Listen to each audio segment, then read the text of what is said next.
Bonjour à tous, vous êtes sur la chaîne de Cult & Click YouTube. On est là tous ensemble pour vous parler de Walking Dead. Le Walking Dead, ça y est, ça a repris.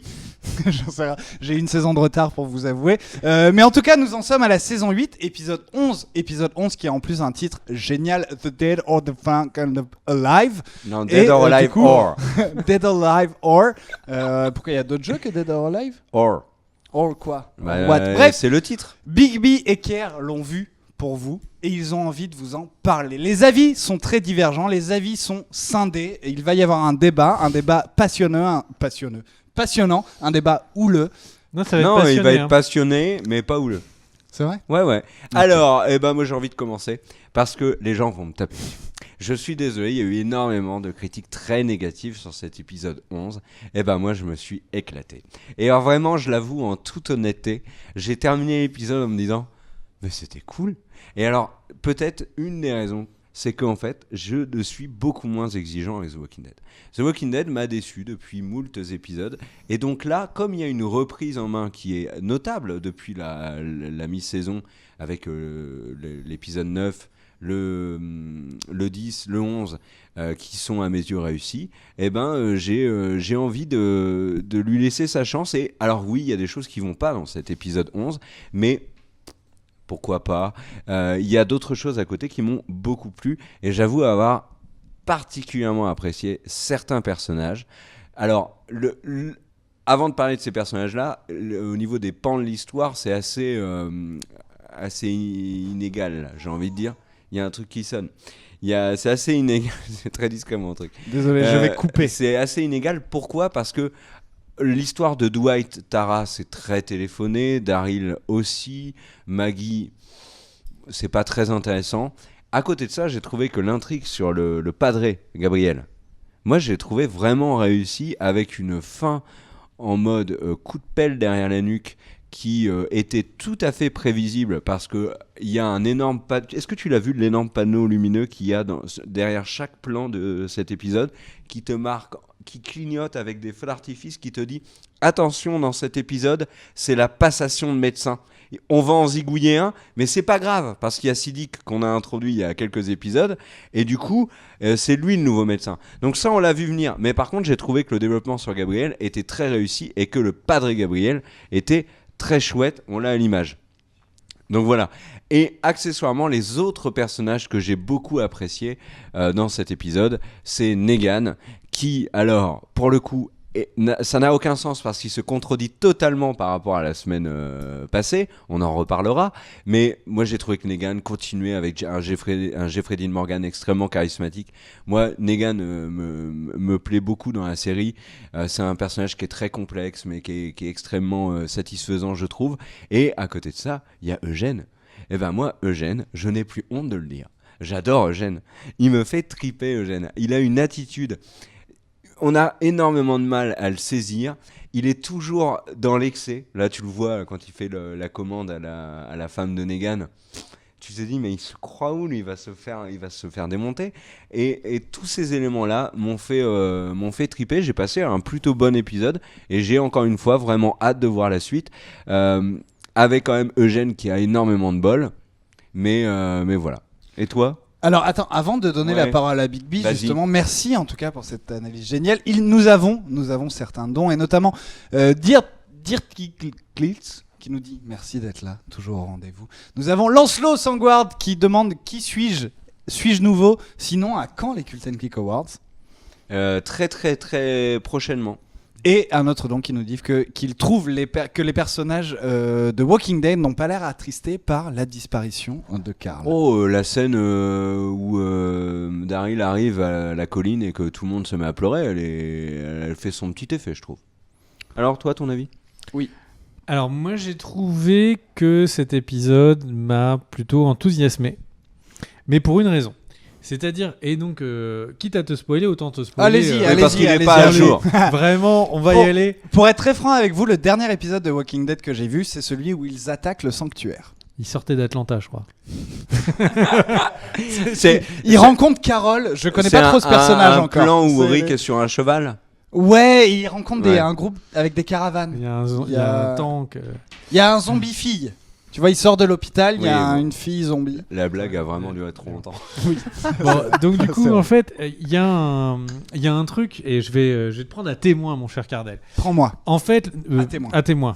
Et donc en fait, le truc, c'est que quand tu regardais Walking Dead, moi, je trouvais que The Walking Dead était très très décevant. Oui. Pourquoi ? C'est Parce ce qui m'a que fait lâcher. hein. en fait, le truc, c'est qu'on était bloqué dans Alexandria. Bloqué. On était vraiment keblo, comme disent les gens de bloqué, et on était vraiment complètement bloqué dans Alexandria. L'histoire s'empêtrait. Negan, il était avec son petit foulard rouge tout mignon. Attention, je vais vous mettre papa Gilo Pétré, il joue dedans. et le truc, hein ? Gilo Pétré joue dedans. Non, il était empêtré. C'est pas le, Ah, il était pas c'est sans pas pétré, l'animateur des années 80. C'est vraiment le terme pour dire qu'il s'était embourbé. Et à son âme d'ailleurs. Et donc au final, en fait, je trouvais que l'histoire était complètement empêtrée, vaseuse, et que ça tournait vraiment en rond. Et on avait quasiment une saison où on aurait pu presque résumer ça en 2 épisodes. Là, cet épisode, déjà tu as loupé un retour avec des épisodes bien mieux réalisés. Et ça, franchement, ça se sent très très fort. Donc ça, c'est vraiment une vraie nouveauté. C'est que de nouveau, ils ont mis quelqu'un qui sait faire de la réalisation Du aux coup, commandes. depuis 3-4 épisodes. 3 c'est ça, depuis épisodes. la 3 reprise, épisodes. ouais. Là, cet épisode, à mon avis, je suis... C'est un soupçon de ma part, c'est une théorie, mais je pense qu'il y a 2 réalisateurs sur cet épisode. Les équipes de tournage ont l'air d'être très... Enfin, les décors sont très différents, et donc on a l'impression que tu as vraiment la team A et team B de tournage qui arrivent très régulièrement, et on sent que les 2 réalisateurs ne sont pas au même niveau. Donc ça crée une vraie petite différence dans l'épisode. Mais ce qui est sûr, c'est qu'on a les qualités de ce renouveau de réalisation de Walking Dead. Donc ça, c'est déjà très bien. Maintenant, de manière plus directe, en fait, Alexandria a disparu. Brûlé. D'accord. Alexandria a brûlé, donc du coup, il n'y a plus Alexandria. Donc là, on se C'est Ah, comme dans le comics, ils ont balancé des grenades et tout Oui. par-dessus l'enceinte. Ah, génial. Et donc, Bah, en tu fait- vois, cet épisode, j'ai hâte de le voir. Et donc, en fait, ce qui se passe, c'est que du coup, Daryl amène les rescapés d'un point A à un point B. Et en fait, pendant qu'ils amènent les rescapés d'un point A à un point B, déjà, il y a un truc incroyable dans Walking Dead. Il y a des walkers. Ouais. c'est Oui, vrai, ils se c'est sont rappelés qu'il y avait C'est des un zombies. truc Oui, de c'est ouf. vrai. C'est-à-dire que c'est un épisode où, en fait, et c'est peut-être parce que Carl est mort par mâchage, qu'en fait, ils se sont rappelés qu'il y avait des walkers. Ouais, il est mort comme ça. Mais le truc, c'est que, en fait, l'épisode, il y a des walkers, et il y en a très régulièrement. Et pas dans une des différentes histoires, mais il y a des walkers dans toutes les histoires. Et les walkers font partie et font avancer l'histoire. C'est-à-dire que là, par exemple, ils se demandent si Dwight, en fait, il est pas en train, encore une fois, de leur faire un brainfuck parce qu'il est fait passer par un endroit où il y a beaucoup de zombies, etc. Et donc, en fait, on est dans Walking Dead et il y a des walkers. Donc ça, déjà, c'est 2e bon point. 3e bon point, ils se déplacent. Et donc, comme toutes les saisons précédentes, presque, parce qu'on pourra argumenter qu'il y avait la prison et il y avait l'affaire, mais globalement, pendant toutes les saisons précédentes, ils étaient en mouvement. Et donc, en fait, quand tu es en mouvement, tu es potentiellement une proie. Et donc, à n'importe quel moment, quelque chose peut arriver, les bouffer, les tuer, j'en sais rien, etc. Et là, c'est dingue, parce que là, ce fait de juste instaurer le mouvement d'un groupe où il peut y avoir vraiment la brebis égarée qui va se faire bouffer la jambe, etc., ça crée une vraie tension dans l'épisode. On s'inquiète. Du coup, quand il y en a 2 qui partent un peu sur le côté, déjà, on se dit pourquoi ils se mettent en danger, qu'est-ce qui va se passer, etc. Et là, c'est vraiment les mécaniques même de l'épisode qui sont les mécaniques ancestrales de Walking Dead. Elles sont là, et du coup, l'épisode, ça fait super plaisir. Après, il y a la team B niveau réalisation qui va... Voilà, alors, pour te donner un exemple, ils veulent montrer que le petit padré, il a un problème de vision. Tu vois qu'il a sa vision qui rétrécit. Et donc, qu'est-ce qu'ils vont faire comme plan ? En fait, ils vont mettre une caméra à l'intérieur d'un anus pour filmer l'extérieur, pour qu'on ait vraiment la sensation, tu vois, de quelqu'un qui a perdu... Bah, tu verras, c'est vraiment un truc de ouf. C'est-à-dire que c'est de l'endoscopie, parlons médical. C'est quelqu'un a pris une caméra, et ça devait être une caméra 4K, donc c'est quand même un truc incroyable. Et grand angle. Alors, sans doute grand angle. Moi, je pense qu'ils ont utilisé une très longue focale. Et donc, mais ça, c'est mon point de vue. Et donc, le truc, c'est que quelqu'un a pris une caméra 4K très longue focale dans son postérieur pour avoir, tu vois, ce plan... du coup, avec juste un effet, tu vois, genre tu ne vois qu'un petit bout. Bon, bref. Et donc en fait, à la team B réalisation, voilà, tu sens que le stage, il est vraiment, c'est le début du stage. C'est un stage non conventionné. Le mec, il est pas encore payé, mais il a de l'avenir. Vraiment, tu te dis déjà un stagiaire qui est réalisateur B de Walking Dead, déjà, si c'est pas du piston, c'est que le mec, il a de l'avenir. Vraiment, il a de l'avenir. Mais concrètement, c'est un peu la dichotomie, parce que du coup, il y a beaucoup de choses dont on peut se moquer dans l'épisode, mais il y a quand même de très très bonnes choses, et beaucoup de choses qui sont de plein de promesses pour l'avenir, parce que du coup, l'équipe de Daryl, ils sont pas arrivés au bout du chemin, donc on va encore avoir un peu de crapahutage. On a des retournements de situation, on a des personnages, certes on s'y attend, le petit médecin qui va mourir, parce que dans Walking Dead, à chaque fois qu'il y a un deuxième médecin qui apparaît, si toi t'es le médecin qui était là depuis une saison, c'est chaud pour ta gueule. T'es au chômage. C'est vraiment, il ne peut y avoir qu'un médecin. C'est pire que Highlander, tu sais. En fait, dans Highlander, au moins, ils avaient la chance de s'affronter l'un l'autre. Je suis meilleur que toi, tu sais, j'allais dire l'équitation. À l'escrime. Et du coup, tu pouvais t'en tirer si tu étais meilleur à l'escrime. Dans Walking Dead, c'est juste que ce sera toujours le nouveau médecin qui survivra. Le reste, ils vont tous disparaître. Et donc, au final, c'est un vrai plaisir de retrouver Walking Dead là, depuis 3 épisodes. C'est un vrai plaisir que du coup, ça y est, voilà, Carl a disparu, on est passé à autre chose. C'est pas des épisodes larmoyants, et c'est quelque chose qu'on aurait pu attendre. Ça avance bien. Il y a un peu de Negan, mais pas trop. Moi, je suis très content de cet épisode. Vous savez que vous me faites très peur dans ce que vous Juste un venez de petit dire. mot, on remerciera toutes les personnes qui ont fait un don sur le super chat au tout début des news. Vous inquiétez pas, on vous prendra les uns après les autres à tour de rôle. À toi, mon cher Cardel. En échange d'argent, mais qu'est-ce que c'est que ce truc ? Non, pas du tout. Non, mais Tu sous-entends des trucs très bizarres. Non, juste un remerciement oral. Je suis très perturbé parce que vous venez de dire. On l'a pas caché, je suis... Oh merde. Je suis en train de me mettre à la couture. Voilà. C'est ta plus belle chemise. Ouais. Non, je suis Je vraiment... l'ai fait offert à notre voyage, tu te rappelles ? Pas du tout. C'est vrai La seule J'ai fois- failli vous ramener la des seule- t-shirts. Non, me reparle pas des pattes, je t'ai J'ai offert autre failli chose. vous ramener des t-shirts du ski avec Dark Rider. C'était un snowboarder à sabre laser, ça coûtait 35 balles. Et tu l'as pas fait ? Non, La dernière fois que j'ai voulu ramener un cadeau, Il je a me suis chiffré notre émission. je me suis rappelé que Je suis Kerr, surtout à découvert, c'est la merde. et la dernière fois que j'ai voulu ramener un cadeau à Kerr, je me suis rappelé que lui, Non, quand mais il c'est- nous avait ramené des cadeaux, il m'avait offert des pâtes. Non, mais C'est c'était vrai. tout Oui, un c'est vrai. symbole. Mais je vais le redire. Non, je vais pas le redire, c'est la vidéo The Walking Dead. Est-ce qu'on part tout de Oui. suite dans l'analyse ? Alors attends, pour revenir à Walking Dead, donc on l'a pas caché, moi je me suis arrêté il y a un petit moment, je pense que je me suis arrêté à l'épisode 2 ou 3 de cette saison 8. Je vais juste répondre à un commentaire Bien sur le sûr, chat. Je bien suis sûr, désolé de t'arrêter. Il y a quelqu'un qui dit que quand je parle d'anus, en fait, je l'ai pompé à d'autres critiques. En fait, quand j'avais pris mes notes pendant l'épisode, c'est ce que j'avais noté et j'ai effectivement vu que quelqu'un d'autre l'avait dit. Et je ne me suis pas arrêté parce que quelqu'un d'autre l'avait dit alors que c'était dans mes notes. Et notamment, d'ailleurs, tu parles du chat de gens qui disent, il y a le studio qui nous dit pourquoi t'es pas à jour Cardel, parce que honnêtement, Walking Dead m'a fait chier dans ces dernières saisons et demie, mais enfin bref, et surtout j'avais d'autres choses à regarder, bref, mais ça n'empêche pas que j'ai envie de continuer Walking Dead, et notamment parce que le comics qui en est beaucoup plus loin m'intéresse énormément, et j'ai envie de voir ce que ça donne dans Walking Dead. Justement, ceci étant dit, vous avez parlé de plusieurs personnages disparus, d'une évolution dans cette série. Moi ça me fait très peur parce que c'est encourageant pour le court terme, ce que vous êtes en train de dire, c'est-à-dire que Walking Dead retrouve de sa saveur, retrouve ce qu'on avait dans les premières saisons.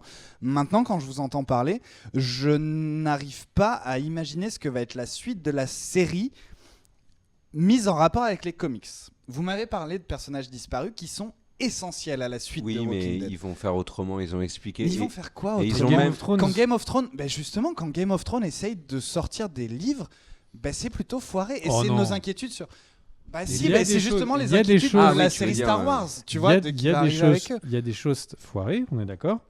Mais tant mieux, ça veut dire que en gros, les gens qui ont vu les comics auront une plus-value à regarder les séries, parce que effectivement, il y a des choses qui vont différer. Par exemple, et je n'ai pas vu les comics, donc je ne sais pas ce que je suis en train de pas spoiler. Mais en gros, le truc, c'est que alpha, oméga, bêta et tous les chiffres grecs, ils sont Tic et tac. pressentis pour ne pas arriver dans Walking Dead, mais arriver dans Fear the Walking Dead. Ah ouais. Oh non. C'est Ah ouais c'est en ce moment une des rumeurs. c'est mais en bon. ce moment une des rumeurs qui s'amplifie, notamment par des journalistes qui ont pu être sur des tournages, donc on commence à se dire que ça pourrait être vrai. Ça tant serait mieux. Mais quand tellement tu dis cool. ça, ça veut dire qu'à partir de cette saison 8, l'entièreté de la suite de la série de Walking Ils Dead ont- doit être inventée. Ils ont déjà expliqué que la fin de la guerre entre Negan et Rick allait être complètement différente du comics. Ok, bah, j'ai ma petite idée là-dessus, du Ils coup, vont je ne michonner peux pas ensemble. dire Alors, là. est-ce qu'on partirait pas Mais, maintenant dans l'analyse de Mais l'épisode? bien sûr, et du coup, quelle est votre analyse de cet Voilà. épisode Attends, bah, 11. on va faire Beaucoup point de par de point. cette saison 8? On va faire point par point. On va commencer. Alors, juste rappeler quelques petits points. On va commencer par tout l'arc sur Tara et Dwight. Alors, moi, bon, je l'ai trouvé pas très intéressant, cette histoire de vengeance de Tara, pas très bien amenée, extrêmement téléphonée. Et dans tout cet arc-là, le truc qui m'a le plus déçu, c'est quand même le marais. On pouvait s'attendre à trouver une vraie menace zombie. Qu'est-ce que vient foutre ce quartier de Paris dans le... Non, le marécage. Ah oui. Et en fait, Le dans, mec s'arrête à dans Saint-Paul, les faits- alors que c'est pas du tout là qu'il faut s'arrêter. dans les faits, on se retrouve avec juste Daryl qui plante 2-3 zombies. Dwight, la même chose. Et puis voilà, quoi. La menace du marais est caduque. Oh non, moi je trouve que les scènes elles étaient réussies. Elle On était s'est- réussie, mais la on s'est menace, elle est inquiété. pas vraiment là. Le problème, c'est juste que, enfin, le problème ou l'avantage, c'est qu'ils n'ont pas voulu passer l'épisode sur le marécage. Avec cette impression, tu sais, t'avances dans le marécage et c'est un truc piégé. C'est l'endroit miné. où c'est que des femmes et justement... Non, pas non, du tout. il Bah, quand vous traverse dites un le marais, marécage. moi j'ai cru Non, que c'est c'était... pas Oceanside. Ok, ouais, On ouais, doit c'est vraiment traverser Oceanside. juste ok. un marécage où tu sais pas s'il va y avoir des zombies ou pas à chaque endroit. Alors moi j'ai une pensée pour le tout premier zombie qui se fait tuer dans l'entrée du marécage. Je crois que c'est T'as une pensée, genre par Rosita. un truc comme ça Parce qu'en fait le mec était dans l'eau depuis genre des années. Il sort enfin la tête de l'eau depuis autant de temps et il se fait instantanément surtout, t'as tuer vu par comment Rosita. tes Il a même doigts- pas pu profiter de ce retour à la surface. Et puis t'as vu comment tes doigts sont des éponges après 1 heure dans un bain? Ah oui non mais Comment lui il peut même sortir? Alors Bah, il en est mort, le mec. Cet arc-là se termine par quelque chose qui est quand même très important pour l'histoire de The Walking Dead, c'est que Dwight retourne au sanctuaire puisque il repart avec les Saviors afin donc de les écarter de la bonne destination, celle où se trouvent réellement Dwight et compère. Donc Daryl et compère, pardon. Donc Dwight se sacrifie une nouvelle fois, j'ai envie de dire, pour le groupe de Rick, ce qui quand même prouve son allégeance. J'ai envie de dire là, c'est un bon quoi. C'est tout. Et Je ne vais pas vous lire ce qu'a dit le studio, mais ça m'intéresse énormément. ensuite- Le studio, bonne analyse. le Henry, on le voit très rapidement. Donc Henry, c'est le petit garçon qui est avec Carol et Morgan. Morgan décide de lui mentir sur la personne qui a tué son frère Benjamin. C'est à peu près tout. Moi, je sens que l'ami Henry va être assez important. Enfin, en tout cas, il va être présent encore assez longtemps, je pense, ce petit-là. Et ensuite, alors moi, avant de parler de Gabriel, un mot juste sur la colline avec la gestion des vivres, etc. J'ai trouvé ça trop facile et pas très intéressant, avec toujours, comment il s'appelle, Grégory, qui est ridicule au possible. Enfin, il y a un comique de répétition avec Grégory, et au bout d'un moment, ça saoule. Et Maggie, elle est devenue, elle est pas antipathique, elle est pas là en fait. Moi, je la sens pas là du tout, Maggie. Bah, elle est sur le tournage de préparation du D'une tournage autre série, ouais. d'une autre Elle série était et ailleurs. de Batman, Oh, enfin, de Flash Paradox. Ça, on y est pas encore. D'ailleurs, Jeffrey Dean Morgan en a parlé cette semaine. Ouais. Mais donc, juste pour revenir sur ça, ce qui est très bien, c'est qu'en fait, l'action de Hilltop a avancé Elle est pas top. et ça n'a pas pris beaucoup de temps. Et ça, c'est bien. Ouais, Parce qu'en c'est fait, vrai. oui, c'est certes, l'histoire est un petit peu bloquée, mais on sait que ça va bouger plus tard. Mm-mm. Et c'est très bien que ça soit plus pressé, parce que ce genre de moment, en fait, on ne sait pas pourquoi, il y a quelques épisodes, quand tu as décroché, il y avait sur des séquences qui n'avancent pas, on passait un quart de l'épisode. Là, c'est pas le cas. Quand une zone est bloquée, bon, on expédie 2-3 scènes, on sait quels sont les enjeux, on passe à la suite.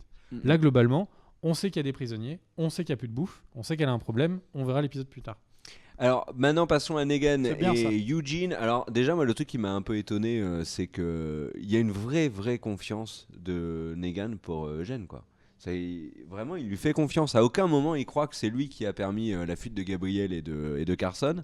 Avec donc bon j'en ai déjà parlé hein, mais Eugene qui maintenant est le big boss de son avant-poste. Alors il abuse de ce petit pouvoir. Il est difficile à cerner Eugène, vraiment. On ne sait toujours pas si en fait il a vraiment trahi Rick ou alors si c'est un Alexandrien qui est en fait Qu'est-ce qui pourrait te faire chez penser qu'il n'a Negan. pas trahi Rick ? Là, quel est le moment de doute? Là, pour moi, l'élément vraiment qui te fait douter de ça, c'est qu'il a permis à Gabriel de sortir avec Mais Arsène. ça, c'est juste humain. Ça, ça change rien à Alexandria. C'est juste humain. Ouais. Bah, après, moi, je pense vraiment que Gênes, il va là où il peut lui survivre. Point barre. Tu sais, les lâches ont souvent plus tendance à être lâches quand les gens qui le trahissent sont loin, alors que quand ils sont près, ils n'arrivent pas car la culpabilité les rattrape. La lâcheté va aussi là-dedans, dans la Et culpabilité. là, en fait, on dans fouille, tout ça. et cette citation que tu viens de nous faire, on découvre, stupéfait, que c'est Jean-Michel Larquet. Que c'est Nicotero qui l'a fait lui-même. Alors, passons maintenant à Carson Gabriel. Bon, bah, globalement, on a déjà tout dit. Alors moi, ce que j'ai trouvé intéressant, c'est que dans la démarche, c'est que Gabriel veut vraiment retrouver quelqu'un, croiser quelqu'un qui aide les autres, vraiment, qui fait le bien. Et cette espèce d'obsession qu'il a l'espace d'une scène pour la radio le témoigne bien. Il veut croire à tout prix qu'il y a quelqu'un qui a aidé les autres, qui les a sauvés, et quand il découvre les antibiotiques et que pour lui tout s'arrange. Mais est-ce qu'il a tort? Bah non, il a pas tort, mais au final, il y a un retour de bâton qui est incroyable à la fin. Le fait que Gabriel pleure à l'arrière du van, moi j'ai trouvé ça hyper efficace. Ça, c'est vraiment les bien règles de Walking Dead. Oui. Un nouveau médecin est arrivé, il doit mourir. Mais ça veut pas dire que l'ami Padré a tort. Parce Excusez-moi. que Gabriel... Bah, on en a déjà parlé de ce qu'a dit Lancelot. D'accord. Ça m'a fait beaucoup rire, je vous le dis très vite. Maggie est en effet enceinte depuis la saison 6, 6, mais les créateurs de la série ont dit que potentiellement Mais elle a plus de rien... Mais oui, alors, Enfin, elle a pas de ventre. Moi, c'est mais ça qui m'a fait après, halluciner. elle peut très bien être enceinte depuis 2-3 mois seulement. Ils l'ont dit, elle Mais peut elle être est pas- enceinte. Ils ont dit 2-4 mois, on ne sait pas vraiment. Mais Toujours ça se voit est-il, plus que ça. elle n'accouchera pas dans la saison 8. Dans la saison, la Et saison elle 12. n'accouchera probablement jamais, vu la tournure des choses, puisque Lauren Cohan serait sur le point de quitter The Walking Dead en raison d'un conflit de contrat. Et Fiona précise signature qu'au dans niveau une nouvelle chronologique, elle est enceinte que depuis 2 mois. Oui, De la saison 6 à maintenant où on en est dans la Voilà. saison 8, il ne s'est passé que 2 mois. exactement. Oui, mais... Enfin, J'en une sais femme rien, j'ai pas enceinte vu, de moi, 4 j'ai mois, elle a un ventre extra plat. Oui. Enfin, il y a un truc qui cloche. Bon, bref. Donc, en gros, le truc, c'est que Gabriel, moi, je me demande si, au final, cette zone qu'on a vue avec le trappeur, qui en plus est planqué, je me demande si on va pas la revoir plus tard. C'est possible. Parce qu'on est d'accord qu'il y a quand même beaucoup d'indices sur le fait qu'il y a, il y a un héliport, qu'il y a... qu'il y a un héliport quelque part qui est caché. On sait est, que du chez coup, Garbachi. potentiellement, il y a des militaires qui se planquent, qui sont quelque part. Et là, il y a une baraque où en gros, tu as un mur entier de plein de types de radios différentes. Ça m'étonnerait que ça ne serve jamais dans la série. Tu sais quoi, t'as dit un truc là qui me donne envie de partir, c'est que t'as dit que probablement les chuchoteurs allaient arriver dans Fear the Walking Dead, Ouais. et là j'ai envie de poser mon micro et d'aller mater la saison 4. Parce que, on n'en a pas parlé parce que là on parle de The Walking Dead, mais moi j'ai vraiment trouvé que la deuxième moitié de la saison 3 de Fear the Walking Dead était très bonne et nettement au-dessus de ce que faisait The Walking Dead actuellement. Ouais, c'est dommage Alors, quand d'avoir à tu- se taper tu 2 dis saisons. cette entières, rumeur-là, quoi. C'est vraiment chouette. Non mais moi, Parce que oui mais moi je m'en on fous, est je d'accord. les ai passés, c'est bon. On Moi va- je suis dans les bons On épisodes. va juste rappeler que dans Fear, il va y avoir un saut dans le temps Énorme, ouais. important. Ah ouais. Oui, Ouais. ils arrivent Ok. au Ils même vont niveau arriver- que Walking Dead. Voilà, il y a Morgan qui va y arriver et il va s'y passer des choses. En fait, D'ailleurs, dans Walking Dead, on sait précisément où on est. Ça fait combien de temps qu'ils sont sortis Ça fait d'Atlanta, 4 par semaines. exemple non, Cela là, fait le 3 truc, jours. le truc c'est que là, Morgan quitte The Walking Dead et arrive directement très dans l'histoire de Fear. Ah, attends, répond Morgan pas à ta quitte question. Walking Morgan. Dead et arrive dans la. Ok. Donc en fait, il y a eu un énorme bond sur Fear. Alors moi, juste un petit mot comme ça sur Fear, pour ceux qui l'ont vu, et ça restera entre nous, ceux qui l'ont vu, je regrette vraiment qu'ils aient montré des images de la saison 4. Parce que là, ils ont vraiment fait sauter le truc qu'il fallait pas faire sauter, quoi. Au niveau du cliffhanger, du mystère qui entourait la fin de la saison 3. Est-ce que tu as d'autres choses que tu veux rajouter sur cette Eh ben non, à épisode part la passation des médecins, comme j'ai dit tout à l'heure, la pancarte, on l'avait bien vu, voilà. Moi, j'ai des questions parce que c'est justement Brice Roigna sur le chat qui nous fait remarquer ça. Vous avez parlé d'énormément de personnages, donc moi, encore une fois, je suis en retard. Et c'est vrai que vous n'avez pas parlé ni de Jadis, ni de Ezekiel, ni de Simon. Ils sont pas dans Pas l'épisode. Ils sont pas du tout. Ça fait un moment qu'ils sont pas là ou Il y a Bien, un- on en non, a parlé la juste, semaine juste dernière. dans de cet l'épisode. épisode. Il y a Agathe sur le chat qui dit que elle pense que Eugène fait un truc particulier parce qu'il ne boit pas d'alcool, or il en demande donc il doit le stocker. J'ai pas fait gaffe à ça, mais c'est pas faux. Comme ça, on partage cette info avec tout le monde. Ouais. Merci à toi, Agathe. Merci, ouais. Voilà, et ben c'était notre review de The Walking Dead saison 8 épisode 11 sur la chaîne. Dans la foulée, vous retrouverez l'épisode 12 en preview cette fois. On n'a pas eu la chance de le voir dans les bureaux d'AMC. Et d'autres vidéos bien évidemment sur la chaîne. On vous fait des bisous ceux qui nous regardez en VOD. N'oubliez pas le petit pouce vers le haut, le commentaire, ça aide énormément la chaîne. Et puis surtout, n'oubliez pas que le partage. Pourquoi ? Parce que le partage, c'est C'est la vie. J'ai réussi cette C'est- fois. c'est-